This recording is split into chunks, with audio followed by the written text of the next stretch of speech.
పక్క రాష్ట్రాల నుంచి వచ్చిన దుష్ట శక్తులను ఎదుర్కొనేందుకు సిద్ధంగా ఉన్నామని వైవి సుబ్బారెడ్డి అన్నారు. ఉత్తరాంధ్ర జిల్లాల ఎన్నికల్లో భాగంగా 34 నియోజకవర్గాల కార్యకర్తలు, గృహ సారథులు పాల్గొంటారని వైవి సుబ్బారెడ్డి తెలిపారు. 27న జరిగే సభలో ఈ 4.5 ఏళ్లలో ఎలాంటి అవినీతికి తావు లేకుండా చేసిన పాలనను కార్యకర్తలకు తెలియజేస్తామని పేర్కొన్నారు.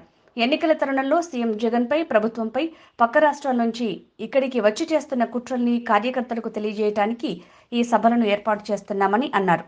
పక్క రాష్ట్రాల నుంచి వచ్చి మన రాష్ట్రంలో ఇప్పుడు ఎలక్షన్ల దగ్గరకు వచ్చే కొంది యుద్ధ వాతావరణం తీసుకొచ్చే మాదిరి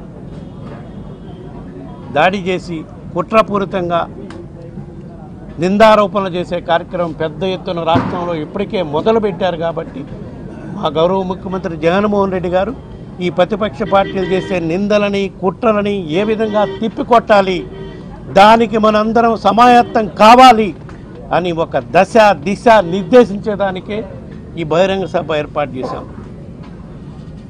దానికే ఈ బహిరంగ సభ రాష్ట్ర వ్యాప్తంగా కూడా ఉన్న 26 జిల్లాల్లో 175 నియోజకవర్గాల్లో 4 నుంచి 5 ప్రాంతాల్లో ఈ సభలు ఏర్పాటు చేసే విధంగా మా ప్రభుత్వం, మా పార్టీ అన్ని ఏర్పాట్లు చేయటం జరుగుతుంది. అందులో మొట్టమొదటిది ఉత్తరాంధ్ర జిల్లాలో అత్యధిక శాతం బీసీలు ఉండే ప్రాంతం, గిరిజనులు ఉండే ప్రాంతం.